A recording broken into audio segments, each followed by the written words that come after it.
For those of you I have not met, welcome to the family. I lead Takeda's efforts in patient advocacy for non-small cell lung cancer and lymphoma, and my name is Lisa Cruz. So happy to be a part of this work together with Takeda, Gryt, and our advisors who focus our efforts on health equity. I personally have a long history in advocacy, which began in 7th grade, where a group of friends and I started a school-wide recycle program. And I realized the impact of what can happen when a group of people come together for a common cause. And I know there are a lot of people on the line who can probably relate to this statement. That's once you're an advocate, you never go back. I knew my passion was going to be advocating for people and working in advocacy from a career perspective. And I've worked in advocacy for a long time. And although I've enjoyed a fabulous career, the most important role I've ever held was that of a caregiver when my father was diagnosed with lung cancer in 2006. It was then that I learned how complex navigating the medical aspects and socio-emotional aspects of a diagnosis could be. And I came to depend on this wonderful, fabulous lung cancer community for information and support. After my father passed, I serendipitously found my way to Takeda in my current role, where I knew I could have an impact and carry on my father's legacy. I can only imagine how proud he would be of us today. It's at that time that I met David Bjork. I think it was like day 2 of the job, to be honest. I won't spend too much time sharing my admiration for Dave, who I'm pretty sure should be known as the Kevin Bacon of lung cancer. We came together with a shared perspective that everyone deserves equal access to care and that we didn't have all the answers on how to approach this problem, but we couldn't sit on the sidelines and let other people develop solutions. We had to develop this together as a community, and we believe in the power of community. Through collaboration with Gryt, Takeda, and Dave, we all worked together to convene people who shared their experiences in lung cancer with us over the past year. Healthcare providers, nurse navigators, social workers, family members, people living with lung cancer and their loved ones sat around a table and we shared stories. We strived to create a safe, neutral place to convene where we could learn more about the barriers everyone faced in accessing optimal lung cancer. And we use that as the basis of the work that we'll share today and that we can all do as a community moving forward. This hasn't been without operational challenges.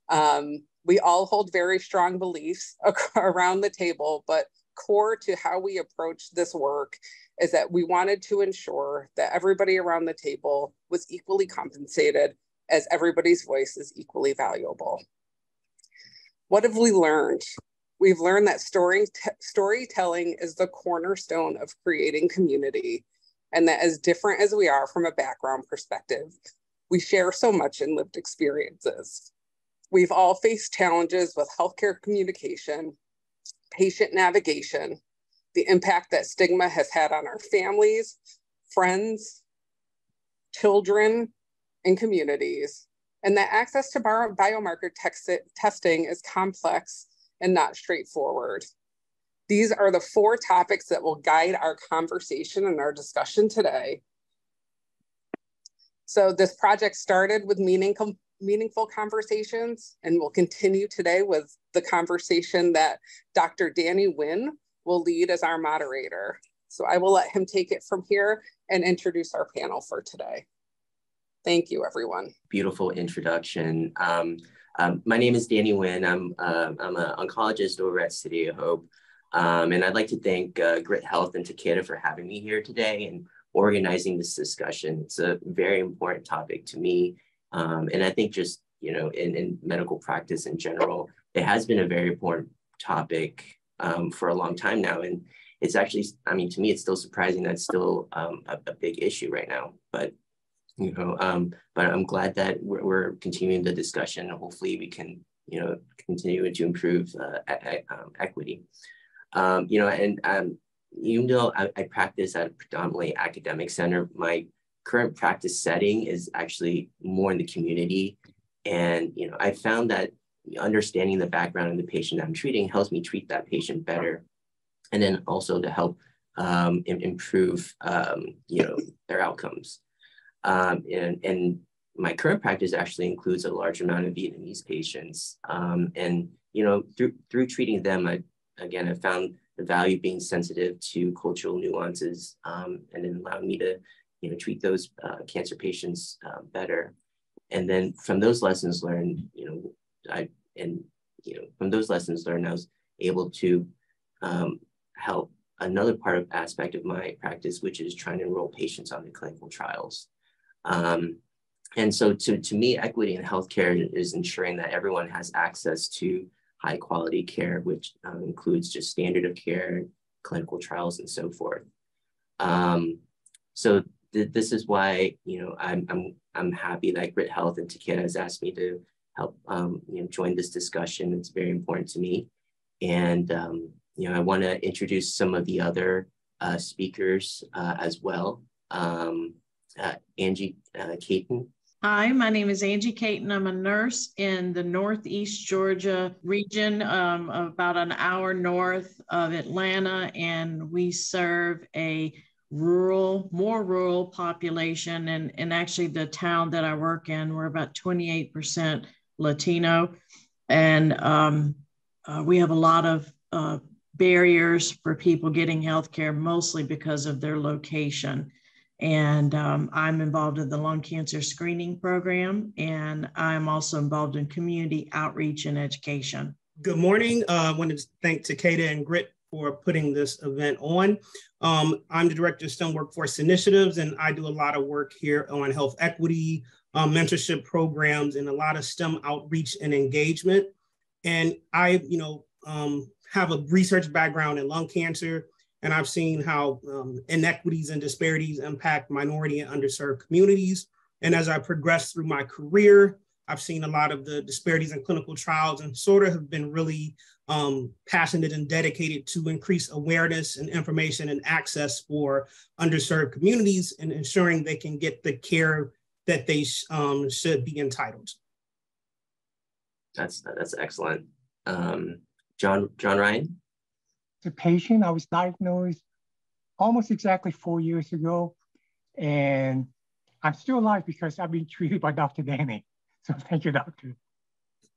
No worries. It's a pleasure collaborating with John Ryan, actually. Juanita Segura. Hi, everyone. I just want to say thank you for this great opportunity. I'm Juanita Segura. I live in Northwest Indiana, so I'm kind of considered in the Chicagoland area. I am a person living with lung cancer for 8 years now. This year will be my 9th year. I was diagnosed November of 2014 and also diagnosed with ALK positive. I've been advocating ever since, and I've done a lot of wonderful, great things, and I'm gonna continue to be that voice for those that don't have that voice anymore and for those that for some reason can't, but it's okay, they got me, and I'm gonna keep advocating until I take my last breath. All right, that sounds good. Actually, I think we're gonna continue on with you, Juanita. The first topic that we wanted to talk about was the stigma that's surrounding lung cancer still nowadays. And, so Juanita, I wanted to ask you a question. How do you think the possibility of feeling blame or shame around the lung cancer diagnosis affects how people are being screened or tested? And, what were your initial thoughts when you were diagnosed? So when I was, so before I was diagnosed, I had the symptoms, the wheezing, the coughing, the shortness of breath. I remember going to my regular doctor, and then I went to a pulmonary specialist. They did give me an x-ray, but I didn't get the CT scan because they just felt like, okay, well, it has to be asthma. That's what I was being diagnosed with. Up until I ended up in the ER and kind of like yelled at them, says, I need a CT scan. This is beyond x-ray now. Nothing showing up on the x-ray, and that's where they found it. What the stigma that I've dealt with even till today. And not as much as the beginning of my journey, but it's when you tell somebody, oh, you know, we meet people and you talk about whatever illness, for some reason that always comes up in conversations, you know, I'll say, oh, or they see my tattoo and it says, you know, hope or breathe or whatever. They ask, and I say, I'm a lung cancer patient, or I'm a survivor, or I'm a person living with lung cancer. The first thing that comes out of their mouth is, oh, well, you shouldn't have smoked, or, oh, well, you know, that's self-inflicted. You knew better. And it's that ignorance that in the beginning, I remember being so upset and so hurt, like, really? And then to now I educate. So I went from being upset, angry, to educating, to now letting them know, well, you know, you have lungs, you too can get lung cancer. It's not a smoker's disease anymore. So that's how I come back at them, and then I educate them. And believe it or not, a lot of people till this day still don't know that you don't have to smoke to get lung cancer. And I want to share a quick story because I think this is very important. A friend of mine, she's also stage 4, ALK positive. She called me up yesterday. Her name is Crystal, and don't worry, I got permission. Her name is Crystal. She called me up yesterday. We do video calls, and she was so upset. She goes, Juanita, I got to tell you something.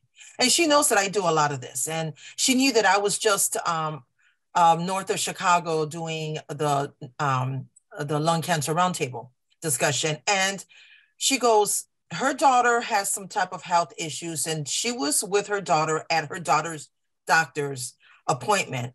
And I guess she had a colonoscopy. She has some type of upper eye issues or something like that. Upper GI, I mean. And she was so upset that she was almost in tears. She's like, Juanita, we were talking, and I was explaining to him that I want these tests done because of what happened to me. I was misdiagnosed, later on. And I told him I have lung cancer. And she goes, and can you believe what he told me? Now, this is a medical professional. And she goes, he told me, oh, well, that's because of smoking. And she said she was in shock. Her daughter was in shock because she's thinking now we're in 2023, they should have a little bit more knowledge. And she was like, no, I didn't smoke. And then the daughter says, no, my mom didn't smoke. And he just like totally ignored. The daughter was upset and said, hold up, stop. My mom was a non-smoker. And what you said was, was not compassionate, whatever. I forgot how she said it. And then, so I told my friend Krista, I go, at that point, that's when it was your opportunity to educate him about lung cancer, because that's never happened to me, but I've heard. Now it happened to someone close to me. For her to call me yesterday, almost in tears. And I'm like, well, honey, that was your time right there to educate. So I stress it to all my lung cancer, community, that if that happens to you, educate them, let them know, wait, hold up. No, it's incorrect. Let me, tell you about it, because many don't know. And that's what we need to do. We somehow need to figure out how to educate people on that subject. That's a story. I mean, that's a very powerful story, Juanita. And honestly, I'm kind of ashamed that that's coming from the medical community, right? We're supposed to be the one that's learning about this. And there's a lot of smart people working on the topic and about educating people. And part of the reason why I find this session valuable is that, there should be all these education resources in place for physicians and health professionals. But I really wanted to target the receiving end of the healthcare spectrum, which is like the patients, and the caregivers. So, because honestly, if I don't know who that physician is, but if that physician isn't aware of that aspect of lung cancer now, they might not be aware of other aspects of healthcare, and sometimes it's up to patients to really advocate for themselves. So I'm glad that everyone's on this call, like trying to get more information, learn and advocate for themselves, because sometimes you just have to advocate for yourself. There's just so much stuff out there now, So Juanita, that's your voice is very powerful, and I'm so glad to have you here. That was a really good story. I think it helped highlight one of the reasons why we're here. And And actually, I think we're going to continue on with the topic. Eugene, what are your thoughts on how stigma affects patients from being screened? I think that's one of your areas of expertise. Well, there's a couple factors that interact with screening and diagnosis. And so if, a lot of underserved patients, low income minority patients are diagnosed at later stages. They don't get the standard of care. It's often chemotherapy and radiation and not necessarily the biomarker testing. And especially when you're in inner city environments, you have a lot of structural and systemic issues that you're facing and stress on top of what you're going through. So then that may add fatalism on top. And so sometimes you don't want to tell your family that you have lung cancer, or you're afraid of being judged, or you will succumb to the pressure. So that's, just from a patient perspective, but even we know right now we're up to only 6% screening, which is better than a couple of years ago, because we were only at 4%.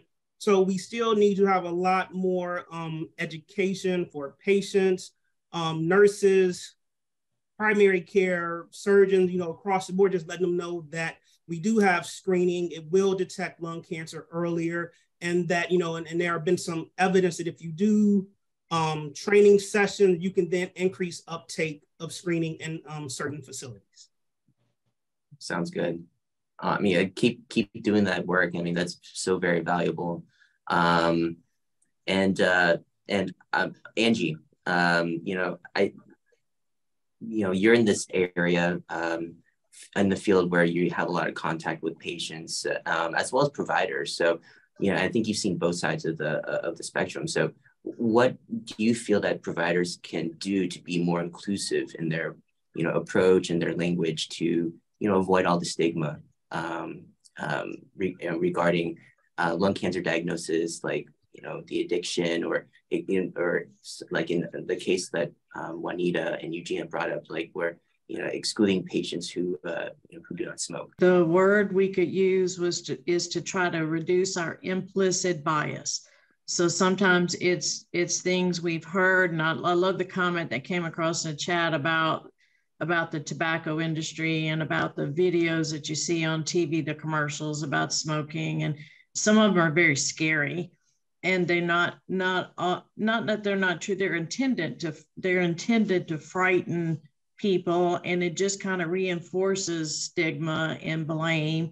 And so when you go to your doctor and they say something like Miss Juanita has said, the power grading. So I think it's hard it's hard for me. It's hard for me as a nurse, and it's so hard for a patient, I believe, to challenge what they've heard, or what they just fall into that blame. And I think as providers and nurses on the front line, when we do like an intake, somebody shows up in our clinic, we're getting their history and we're typing in, it's just a fact if you use tobacco or you don't. It should just be the fact. Yes, how many years, how many packs you smoke, thank you for telling me. And we put it in.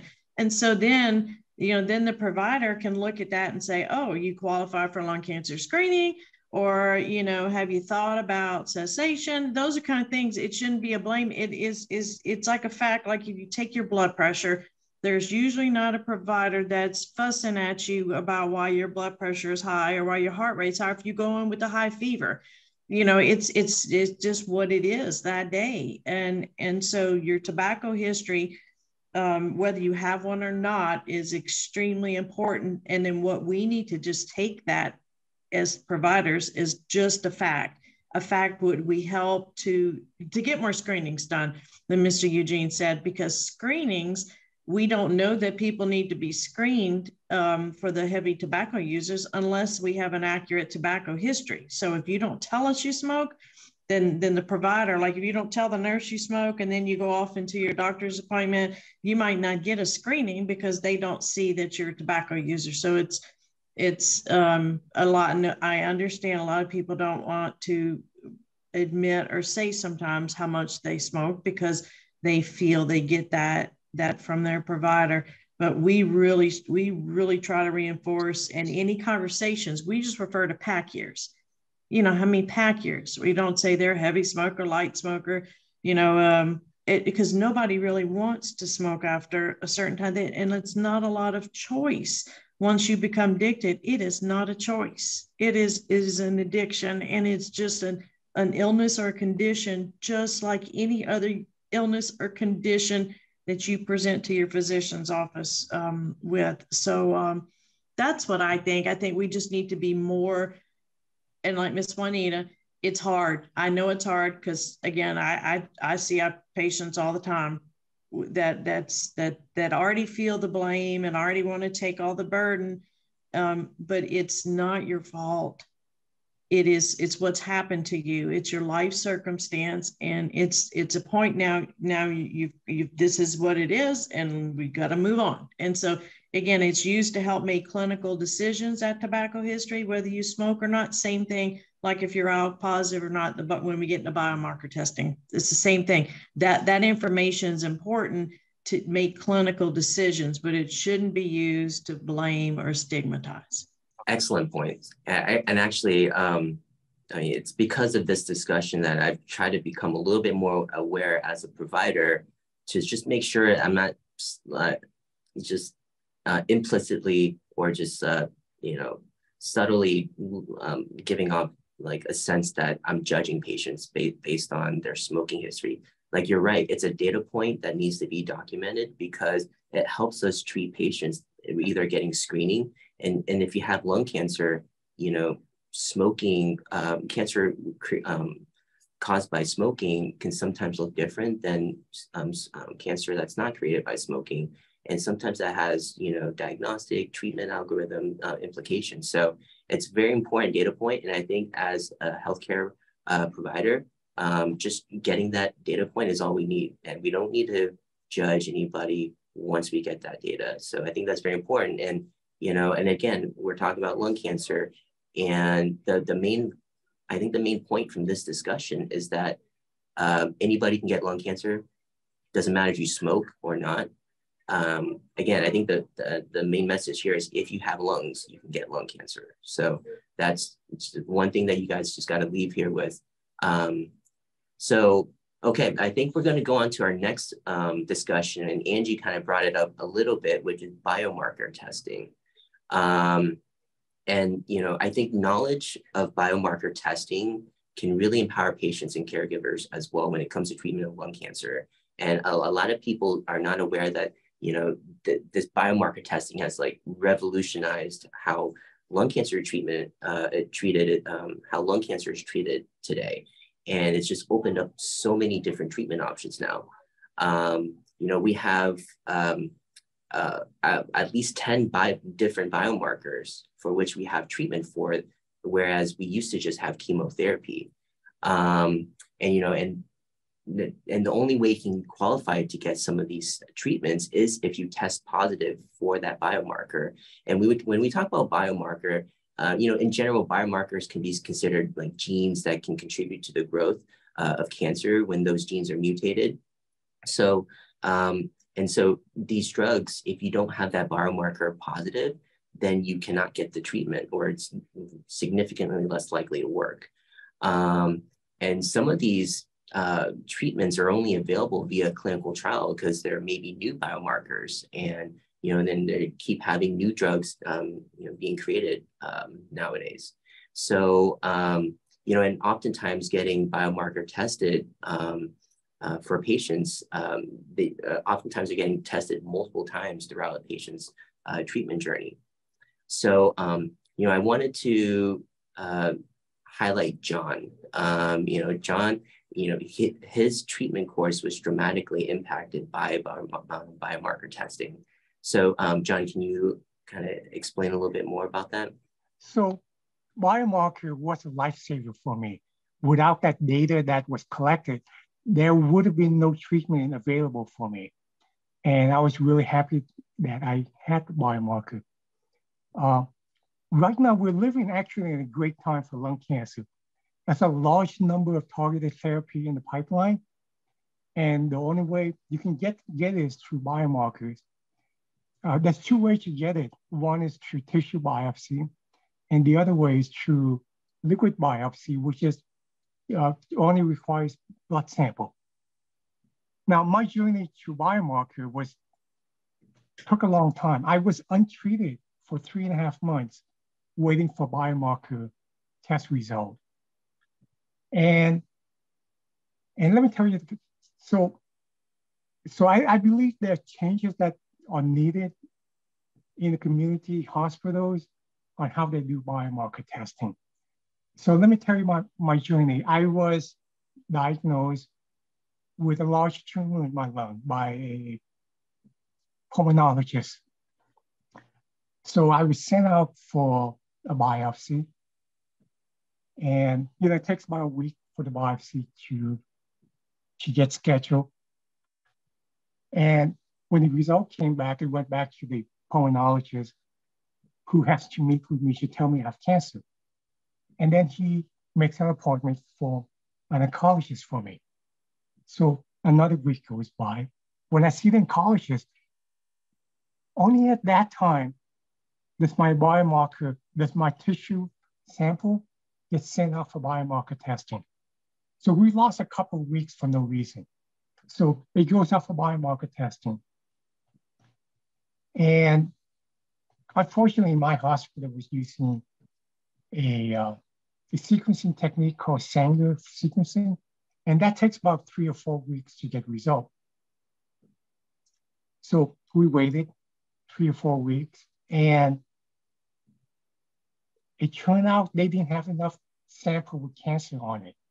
So you can take a lot of tissue sample but if you miss the cancer in your tissue sample, then you can't get biomarker result. So I've lost about 7 weeks in this whole process. And in the beginning, I was told, you have 6 months to live if we don't treat you.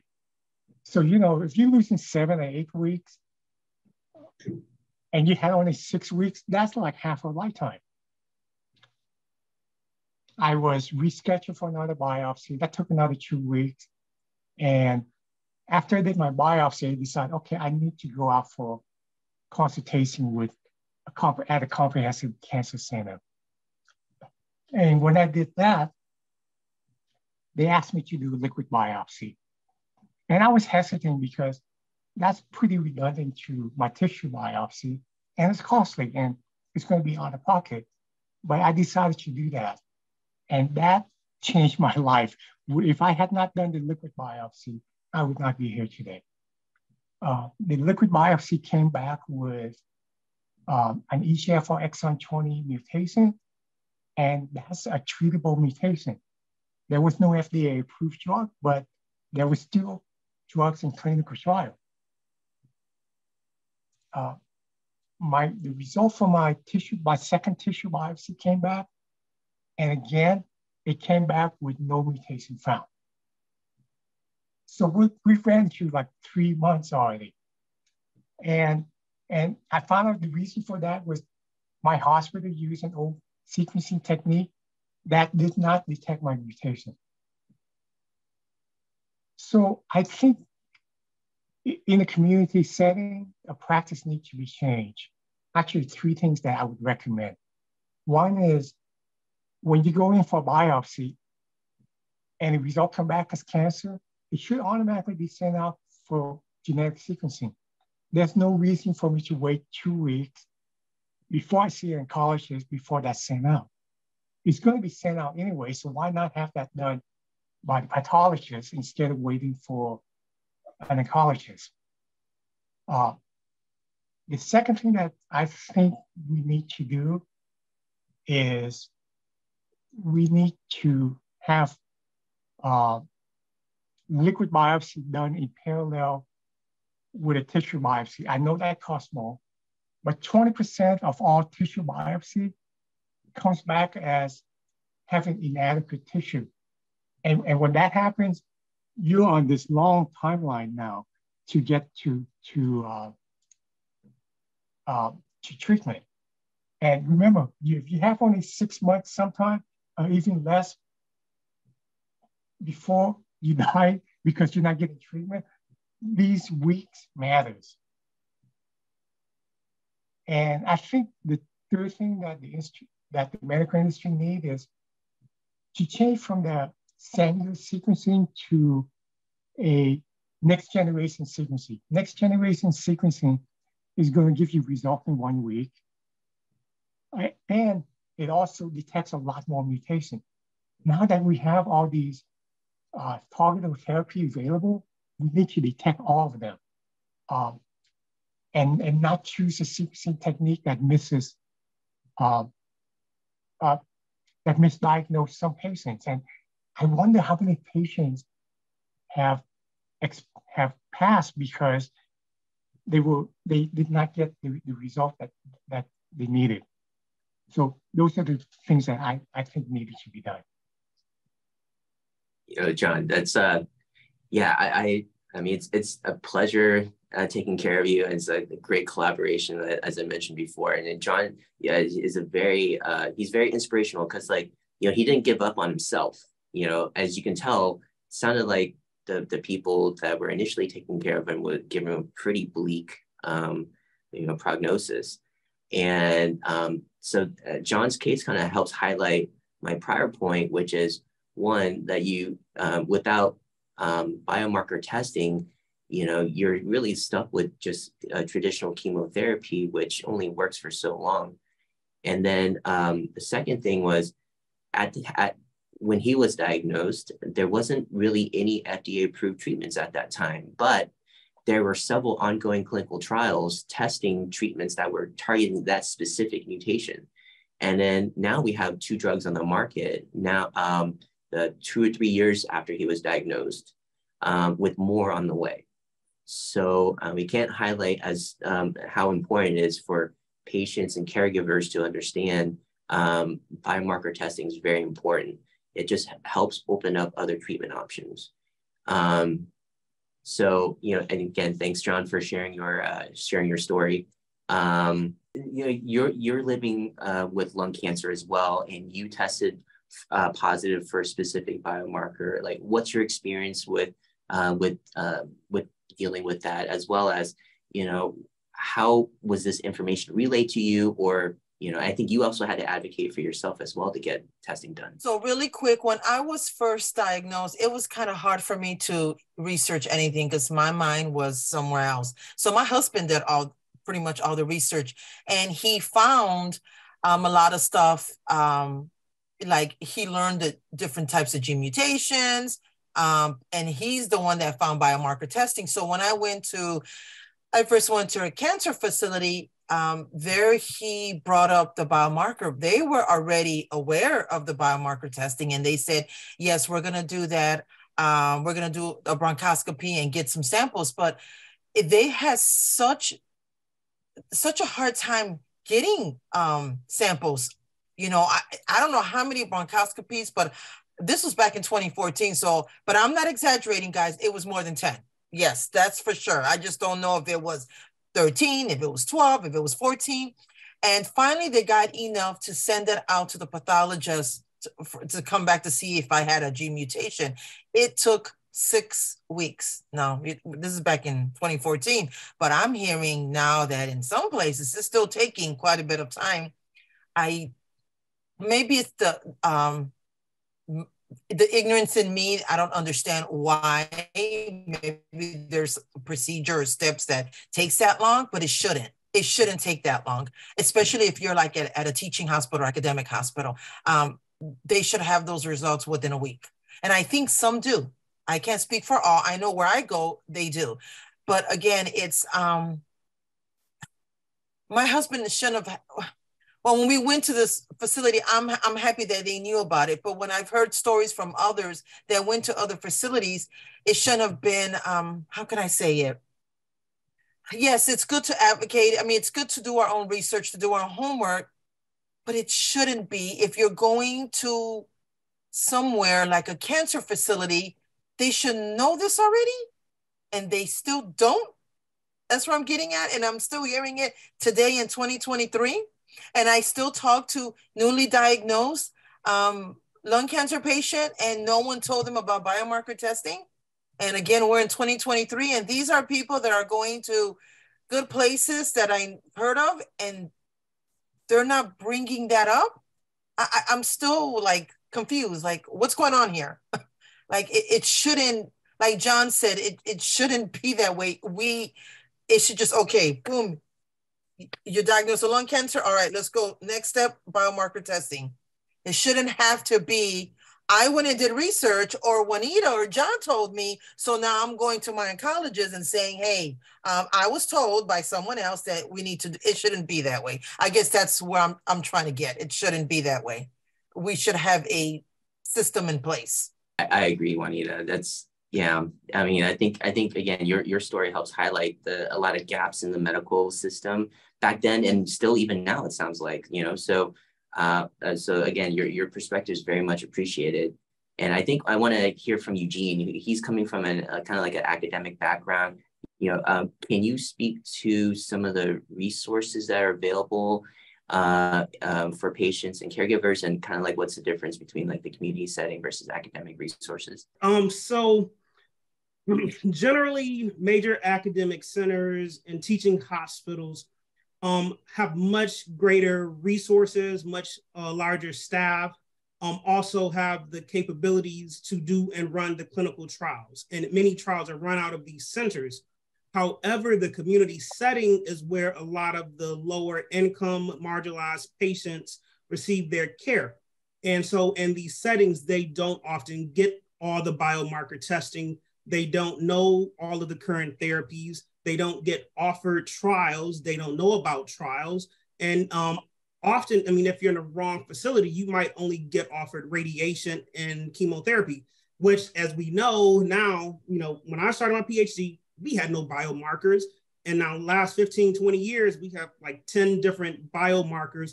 And so just getting that biomarker testing and actually being able to get comprehensive biomarker testing is a key to saving lives. Because you can get biomarker testing for a couple of genes, but if it's not the whole panel, then you still may be underdiagnosed. And this really translates to worse outcomes in the community setting.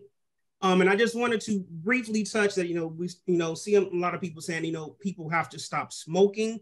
And I come from a family where one parent was a chronic smoker, never had lung cancer. But I want to say, while smoking is a risk factor, it is not the only cause of lung cancer. There's radon, radiation, arsenic, heavy metals, environmental exposures, job exposures, like if you're doing manufacturing. So it's not just a person, consumes tobacco, so they're going to get lung cancer. In inner city communities, a lot of these cigarettes have menthol, which is a flavoring additive that does two things. It masks the searing heat and toxicity of the tobacco going in the lungs. So then if you don't get that searing heat, you think that menthol is better. And so you end up smoking more menthol. And this also causes inner city patients to get diagnosed at later stages. So there are multiple factors at play.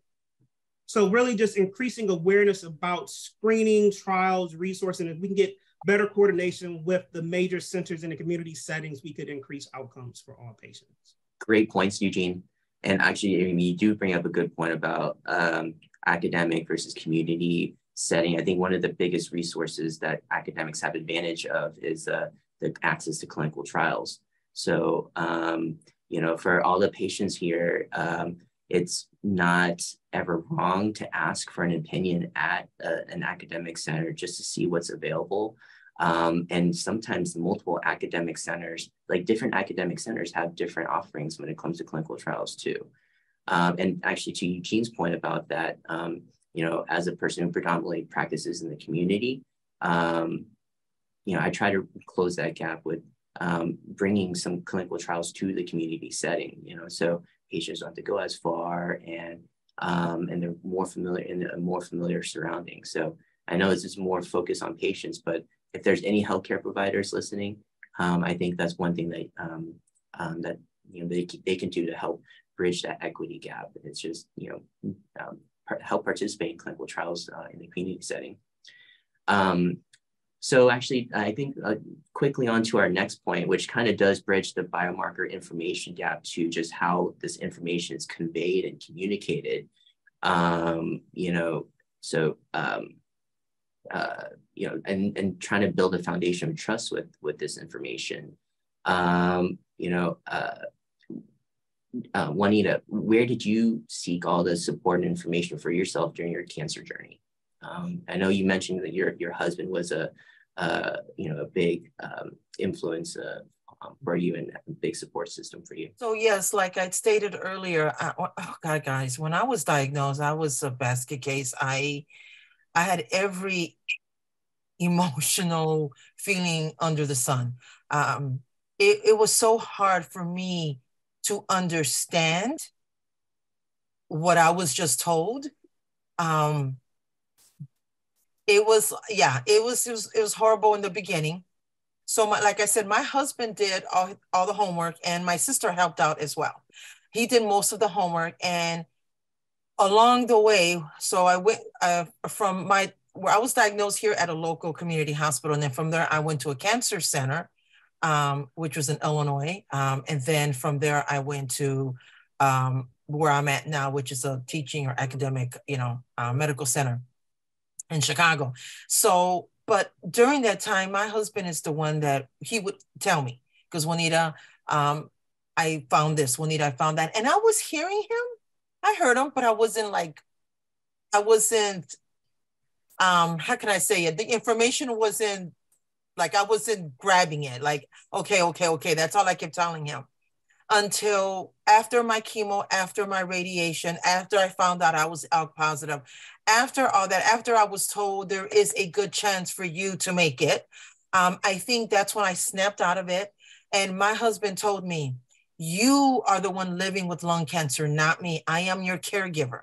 I've guided you in the beginning. So this was maybe about a year or so into it. And I already started kind of advocating, but I did not want to go online because the survival rate for 5 years was so low that every time I saw that, I would just cry because I kept thinking of my kids. My youngest was still in middle school.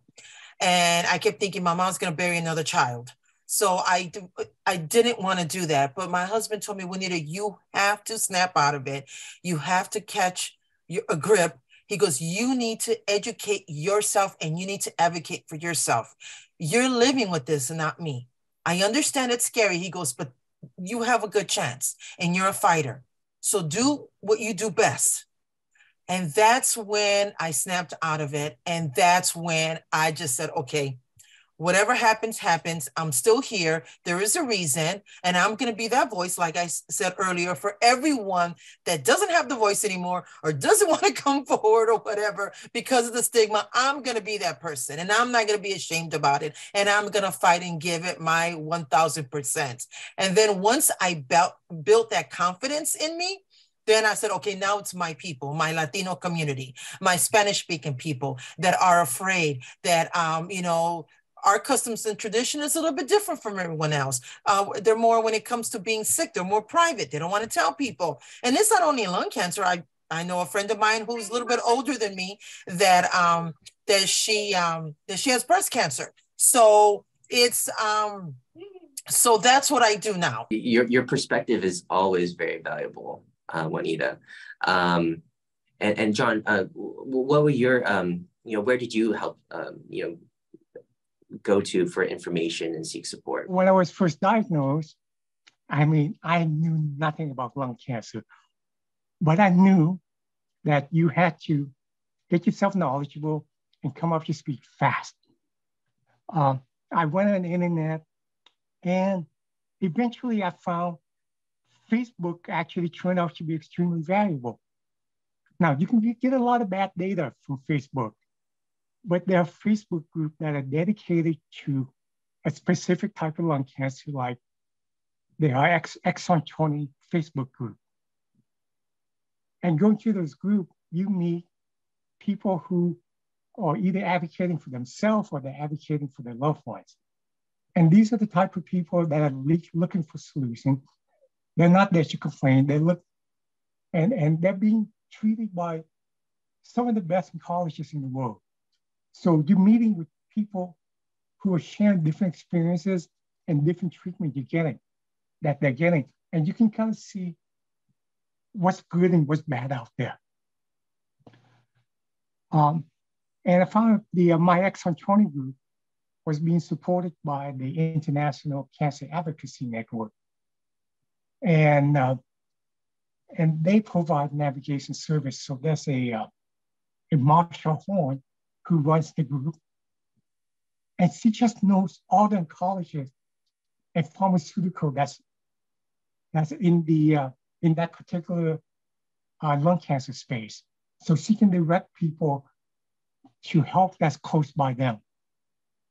And I found that's really valuable because when you first get lung cancer, you are by yourself. Nobody else has lung cancer that you know of. Nobody you can really talk to. So to find groups and people who can do navigation service for you that understands where you're coming from and they treat you like a human being, that was extremely valuable. So I would suggest that anybody that gets cancer of any type, find groups that support your specific cancer, not a generic cancer, but your specific type of cancer. And you would find people with your same experience. And it gives you a lot of hope because in order to survive this, you need to run on hope and you need to run on belief that you can survive. And you will be meeting people that are surviving and they will give you that inspiration. That's really valuable information and advice, I think, John. So not only would it make sense to just find a lung cancer support group, but specifically lung cancer has so many different types of biomarkers and different subtypes of cancer now that finding one that's specific to your biomarker and your type of lung cancer is also very important, because actually lung cancer is so diverse now that treatment for one lung cancer doesn't really necessarily work for a different type. And then, John was able to, connect with a group of people that really knew all the treatment options that were out there in clinical trial setting and help connect him to, where he needed to go. So, yeah, I think, again, support groups, whether it's, traditional support group, Facebook group, message boards, whatever, I think that's very valuable. I think that's really good insight, John. And I think I wanted to get Angie's perspective, as a nurse navigator. Where do you think patients can look to advocate for themselves, and where can they find support, at a facility that might not have navigators? Really want to just say this before I answer that question, is that don't be afraid to ask for a second opinion. All right. Your doctors will not be mad at you.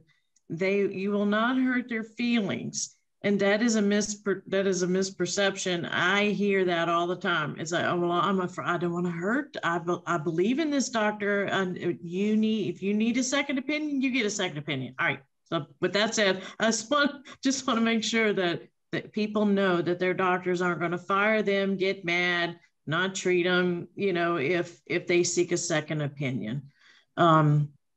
I think that so when hospitals don't have navigators, because not every hospital, there's smaller hospitals. We have like 5 navigators and we have about 3,000 cancer cases a year. So you imagine that's a lot of cancer cases with just 5 navigators. And so I think every nurse is a navigator.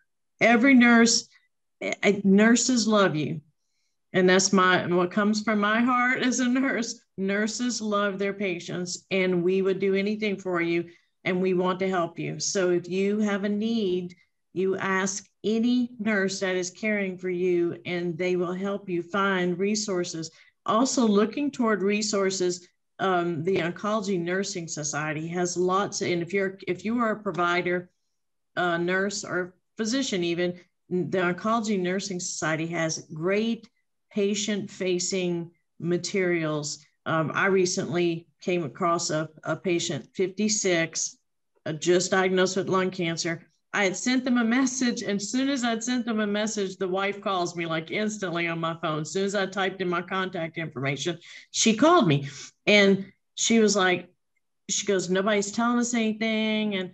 And so when we started talking, he was diagnosed from the emergency room. So he presented short of breath, went to the emergency room, had a biopsy, got a positive cancer diagnosis, and then was sent home awaiting.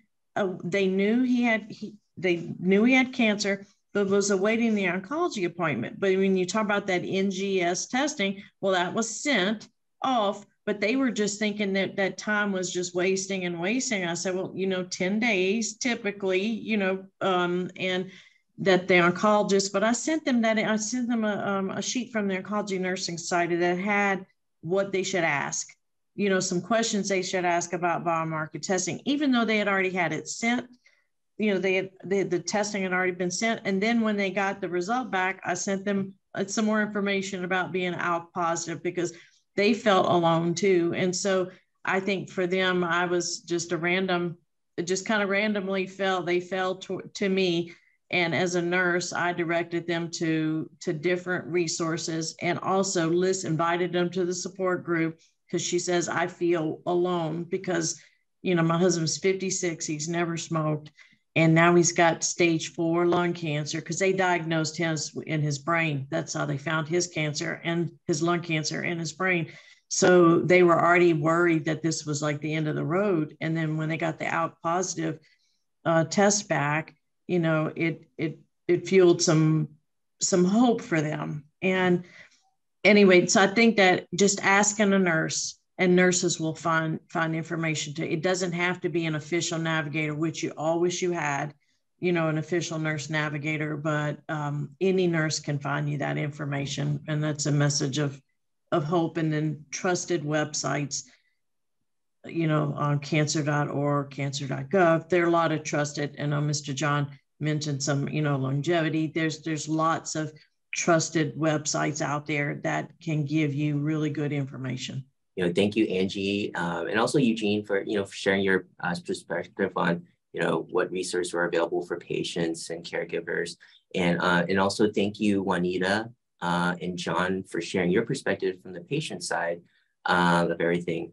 I think it's time to start wrapping up. I just want to say I really appreciate the discussion today. It really did help highlight, I think, the overarching theme, which is really information is very critical. And I think we all gathered here to try to inform and educate patients and caregivers, so that that, again, obtaining information is very critical, and that we highlighted here that how that information is presented, how it's obtained, how the patient processes it, and then how you end up utilizing that information can potentially help empower every patient and caregiver to towards the equity in their own healthcare.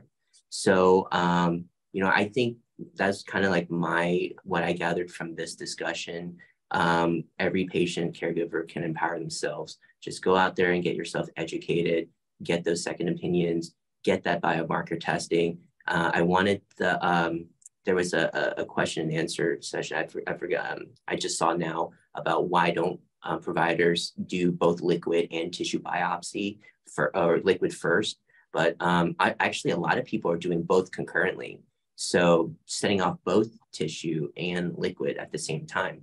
So that will help minimize any sort of delays in care. So as to why certain people don't do it, it's probably just really up to them. But now that you guys know, hopefully that is available, maybe you guys can go out and ask the physician, So, so to that point, just gonna ask a quick question, a statement from everybody on the panel as to, what one small or big step that people or providers can take towards creating more, a more equitable future in healthcare. Let's start off with you, Angie. I believe that we as providers, nurses, and physicians need to make sure we partner with our patients and we talk to our patients and we make sure that they know everything that we know possible to help them understand. And I think through listening to their stories, like Miss Juanita, she wasn't ready to receive it when she wasn't ready to receive that information, but her husband was. So involve our caregivers and our friends and our families. They are our team and our support through nearly everything in life. But we just might not be able to receive something at that time. So be ready to hear that story and buy into it and then move along with it. In a similar vein, realize that not all patients are coming in with the same resources or knowledge. And so really, just because they have a diagnosis, understand they will process that differently. And so, and they might not even tell you the other stuff that's going on in their life that is going to impact if they're going to follow up. So just really work to be cognizant of that and really meet people where they are and listen to them. I think patients should, either patients or the caregiver should do their best to understand what's happening to them, what the cancer is. When you understand, then you can work better with your doctor, and maybe to be able to, if you understand what your doctor is doing, you're going to follow the treatment better, and you're going to get better outcome. And it also gives you hope. The more you understand, the more hope you have. And you have to have hope, because if you don't have hope, you're not going to follow your doctor's prescription, and you're not going to do what's good for you because you didn't think there's a long future. So you need to believe that you're going to live for a long time and act like it. I would like to say is for all the medical professionals out there, and I'm talking from top to bottom, please, if you don't have compassion and empathy, then go take a course, go watch some movies that would help with that, but have compassion and empathy on all your patients, not only us lung cancer patients, but anyone. If there's other watching that are not in the lung cancer community, have compassion and empathy. And I say this because of what happened to my friend Crystal, how that doctor spoke to her. You know, she goes, I have lung cancer, and I was like misdiagnosed. And so she's worried about her daughter, and she should be, because anyone could get any type of illness. It doesn't, you don't have to be a certain age. I mean, I just saw on, I think was one of the, I think it was L groups on Facebook that 18-year-old was diagnosed with lung cancer. So have compassion and empathy. And if you don't have it, go find it. I'm sorry, I'm just being blunt. Go find it and build on that, because it is so important for us. And what Eugene said and what John said and what Angie said, all of that. But my thing's always been that compassion and that empathy, because in the beginning, I didn't get that. I have it now. But in the beginning, I didn't get that from my medical professional. So it is very, very important. So that's what, and hope, like John said, lots of hope. If it wasn't hope on my end, honestly, guys, I don't think I would be here, but I'm a fighter. And for those out there that are watching that are just diagnosed with lung cancer or living with lung cancer, have that hope. Don't give up. You give it 1,000% fight with everything in you. And if you always have that positive mindset, and I'm not saying it's going to cure you, but if you have that positive mindset, trust me, it's going to help you through this journey. Honestly, it's been an honor just being able to participate in all this and just listening to all you guys talk and perspective. And as a healthcare provider, I mean, it just brings even some awareness to me. Also trying to be. I think we always, from the healthcare setting, we can always strive to do better. And I'm honored to work with everyone here. So with that, I think I'm just going to pass it back to you, Dave. Thanks, Danny, and thank you, everybody. Thank you all. Thanks to this amazing panel, and thank you all for being part of it. Thanks for coming today. We really appreciate it. And thank you, Lisa, always, Lisa Cruz. And you can keep in touch with us about this initiative and other things that Gryt Health is doing. So thank you very much to the panelists. And thank you all for being here today. We really appreciate it.